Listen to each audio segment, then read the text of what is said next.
what is good with Joe?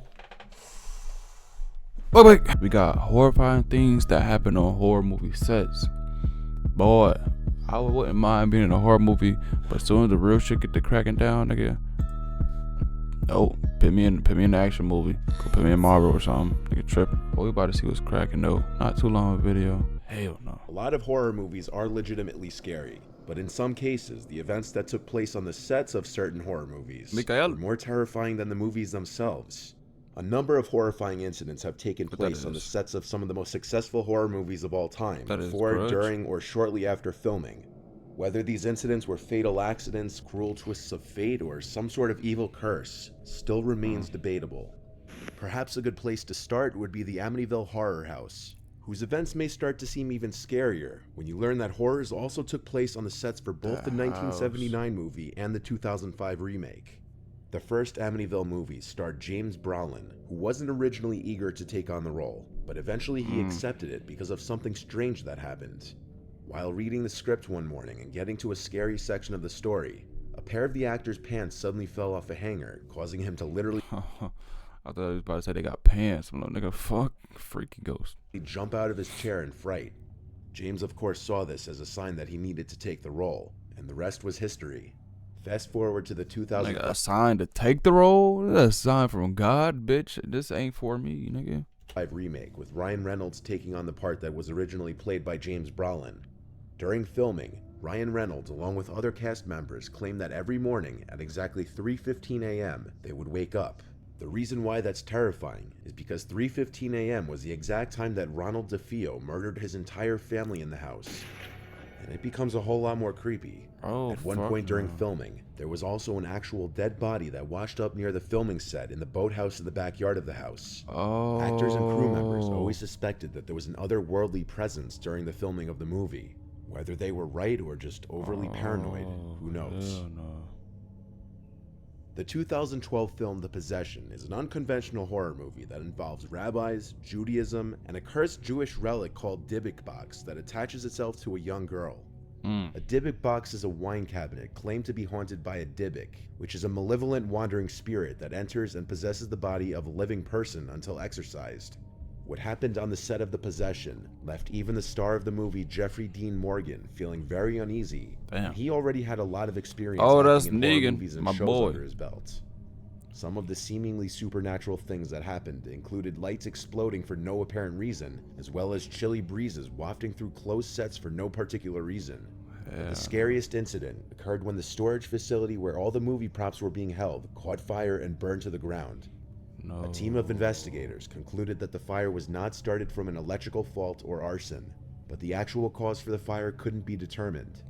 The Dybbuk box used in the movie, which played an important role in the movie, was destroyed in the fire, and the cast and crew later refused to allow the movie's producers to replace the Dybbuk box for fear that it was cursed.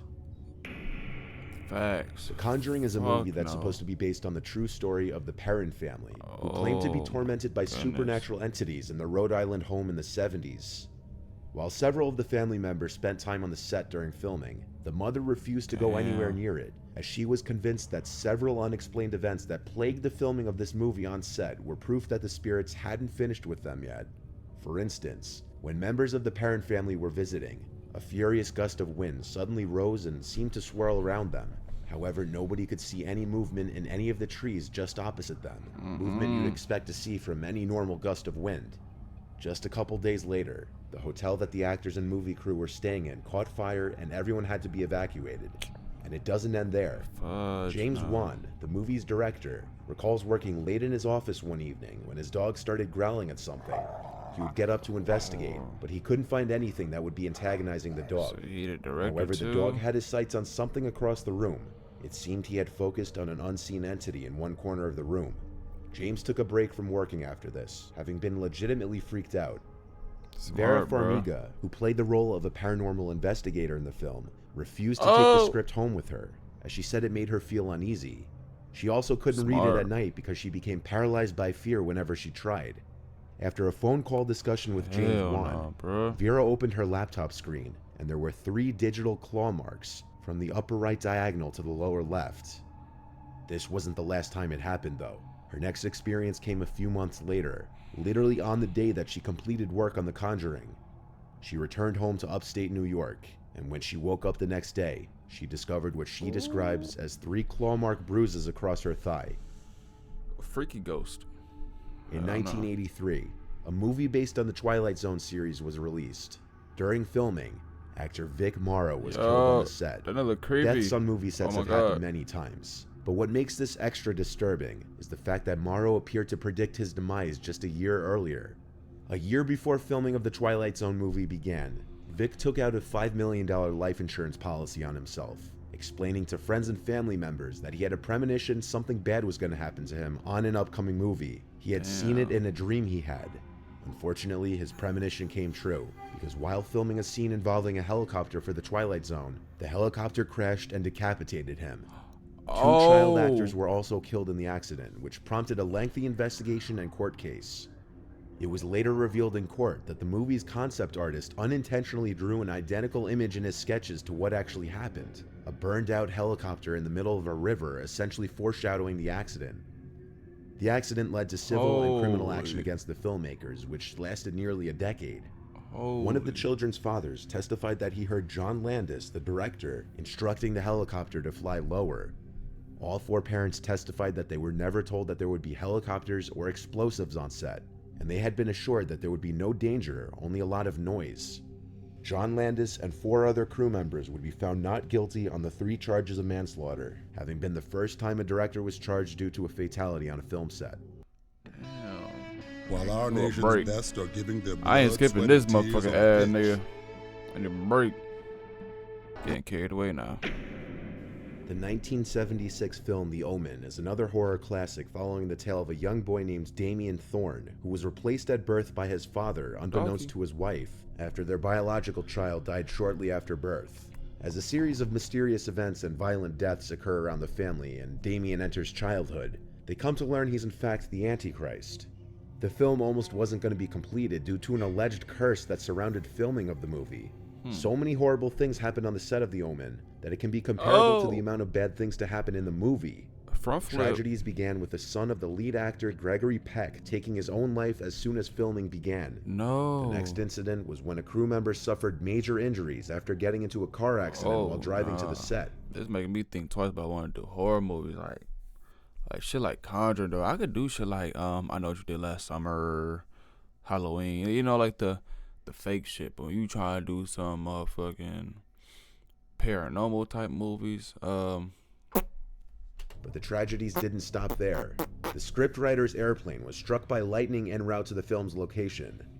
And if that weren't enough, an airplane in which Gregory Peck and the movie's executive producer were traveling in was also struck by lightning in a separate incident. Harvey Bernhard, the producer, was on location in Rome when he was almost hit by a bolt of lightning himself. And believe it or not, the horrible luck involving airplanes continued. And it got much worse.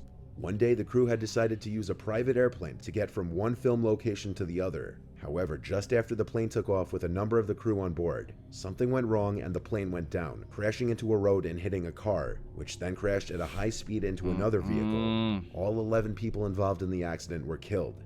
Another tragic death associated with the movie set was that of Liz Moore.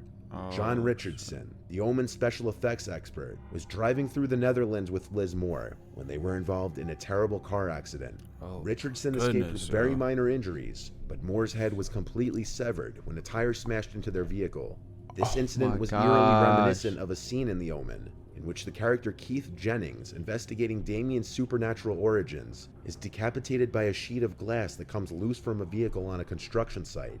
Richardson later reported that just before the crash, he passed a road sign that read Omen 66.6 kilometers.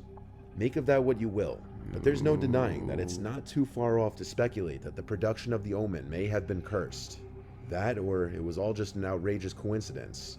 All that can be said for sure is that The Omen is a very iconic movie, and the chilling tales that surround its production have only helped to cement that legacy. Hell no. Fuck no, baby. Yo, I'm about to watch that. That's crazy. Shit that happened on movie sets. Hell no, boy. Horror movie sets. Oh, I got chills watching this motherfucking video. I need to watch some motherfucking Sunshines and Rainbows or some shit, nigga. Cause boy, I fuck with Conjuring movies. I wanted to see the last few. I hope y'all was able to thug it out with me too.